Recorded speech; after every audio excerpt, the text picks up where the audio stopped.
If you actually have $1 million capital and you invest it in the dollar and you hold it there for 100 years, the dollar supply increases 7% a year on average over 100 years, which means that your capital loses half its value every 10 years. And over the course of 100 years, you're cut in half 10 times, which means that you start with $1 million and you end up losing 99.9% of the $1 million. 만약 100만 달러를 달러에 투자해서 100년을 보유한다면 매년 늘어나는 달러 공급량에 의해 100년 후에는 99.9%의 가치를 잃어버리게 되는 것이라고 주장하고 있는 인물은 대표적인 비트코인 맥시멀리스트 마이크로스트래티지의 CEO 마이클 세일러입니다. 세일러는 크립토 시장의 아주 상징적인 인물이자 비트코인이라는 시대적 현상에 대한 통찰력이 그 어떤 인물들보다 깊고 뛰어난 만큼 그가 생각하는 본질적인 화폐 현상에 대한 역사와 오해, 그로 인해 수혜를 받게 될 수밖에 없는 21세기 혁신 자산 비트코인에 대한 그의 디테일한 인사이트에 대해서 함께 들어보도록 하겠습니다.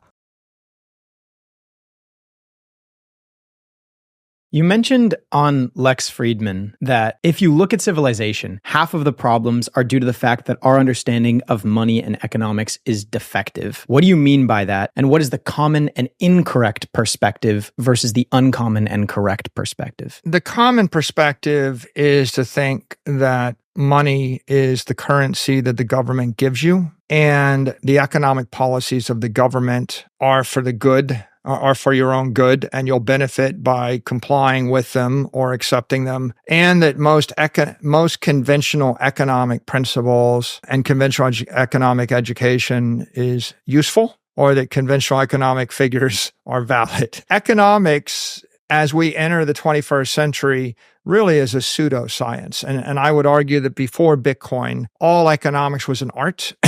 It was somewhere between art, pseudoscience, and religion, and philosophy, and political science. And it wasn't a scientific discipline or an engineering discipline. I'm not even sure the economists would disagree over that, by the way. So we lived in a world where human race never had perfected money.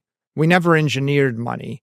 And in the absence of perfected money, you can't have economics as an engineering discipline, and that means that all of the political policies and political economic wisdom generally is subject to debate, and there is no right and wrong, so people capriciously do what they want to do, and they generate facts and metrics to support whatever they want to do. It's kind of a religious pseudoscience, and it's not rigorous engineering. It's not anchored in mathematics, scientific discipline, and you can't characterize it as an engineering discipline. Now, let me go back to the question of what is money. Fundamentally, people think currency is money, but really the academic definition of what is money is a medium of exchange, a unit of account, a store of value. What is it really? Well, money is just, the most tradable good, the most durable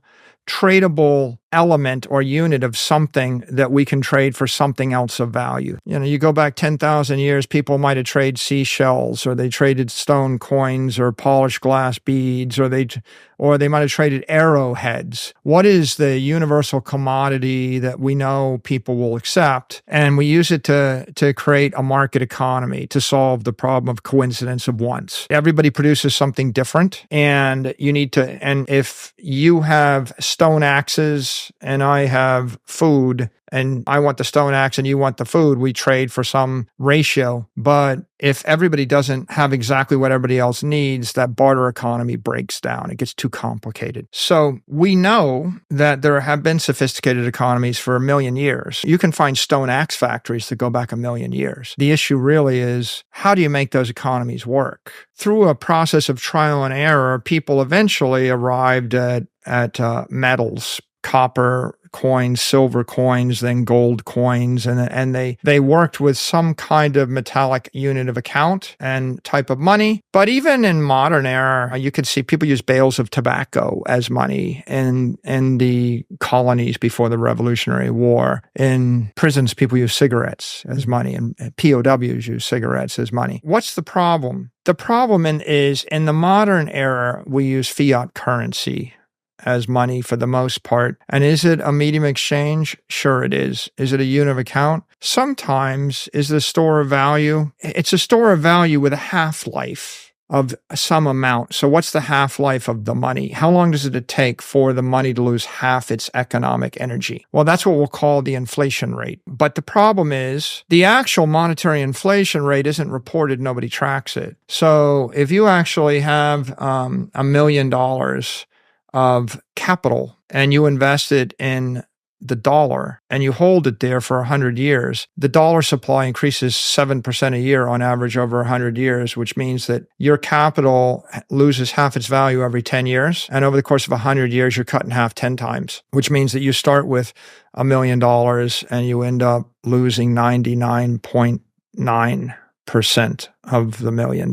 It gets worse if it's in a weak currency like the peso. In that case, you'd lose 99.9% of your capital in 20 years. So what is capital? Economic energy, purchasing power. Most of the time when people think about money, they think about currency, but currency is an awful way to store your economic energy. So you can't really hold money very long. And then when they think about the inflation rate, they always focus upon the CPI, Consumer Price Index. That's just it's just a manufactured synthetic metric. And what is it? You know, the establishment would have you believe that CPI is the rate at which consumer prices increase, and that's what you ought to be concerned about. Neither of those statements are necessarily true. Those premises are wrong.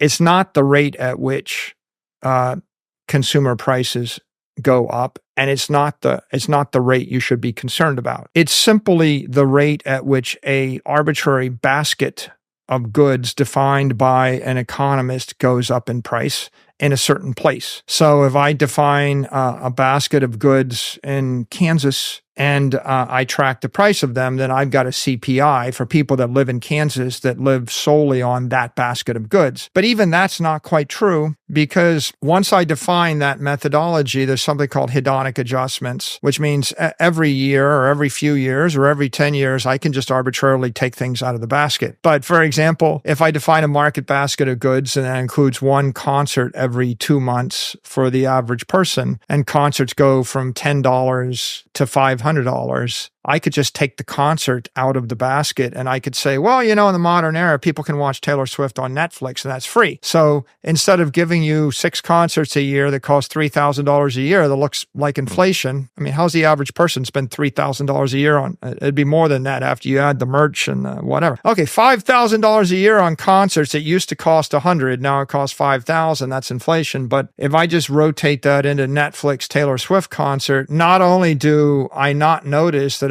everything went up to $5,000 a year, I actually announced gleefully that cost went down to go to concerts now. So conventional wisdom is people accept the conventional definition of money. They accept a certain asset as money that's not really money. And then they accept, conventional definitions of inflation as being relevant and proper, which is neither. And then that causes them to make a whole host of mistakes, like, I'm going to give you 4% interest in your bank account. The CPI is only 2, or our target is 2%. If you're getting 4%, then you're staying ahead of inflation. Well, what if the real monetary expansion rate is 12% and I'm giving you 4% or 3% after tax? Well, you're actually losing 9% of your wealth every year that you actually have your money in the bank. And I think it's just really important for people to understand what's the true inflation rate, or what does inflation even mean? What the number that matters if you want to either get wealthy or stay wealthy or live a decent life is the rate of expansion of the currency supply. And if the currency supply in US dollars is expanding at, say, 10% a year, then that means you can expect every scarce desirable asset that anybody with money in America or anybody with money with dollars in the world is going to want to buy, it's going to go up at a rate of 10% a year or more. And so if you're not actually investing, growing your cash flow, growing your assets via that number, you're getting poorer, right? You're not getting wealthier. And once you you do an analysis of asset classes and investing, what really pops out, which is fascinating, is the S&P index is simply tracking the currency supply of US dollars for the past 100 years. As when you invest in a diversified portfolio of stocks, you're not making money. All you're doing is preserving the capital that you had. You're not getting poor. You're not getting richer. You're just tracking sideways. You think you're getting richer in nominal terms, but in real terms, you're not. And conventional economists, they would say real economic growth or real asset growth should be calculated using the CPI. But of course, the CPI, you could reasonably conclude, is the lowest number that any self-respecting government-employed economist could possibly calculate. It is the rate at which an arbitrary portfolio of things the government thinks you should care about is going up in price. The true inflation rate, or I'd say the currency debasement rate, the monetary inflation rate is the rate at which the supply of currency is increasing. Which would be about 7 to 10%. That's 7 to 10%, might even be more. You can actually trace over 100 years about 7%, but in the past 20, 30 years, it looks like more like 10% in US dollar terms. And weaker currencies, 14%. And the weakest currencies, 20 to 30% a year. Do you think that's going to stop anytime soon? No, it's impossible for it to stop because governments everywhere in the world just spend more money than they take in taxes. And so the temptation is always just to print money to pay bills, either to fight wars, or to implement government policy. If I'm going to forgive student debt, if I'm going to fight a war, if I'm going to implement a medical policy, if I'm going to,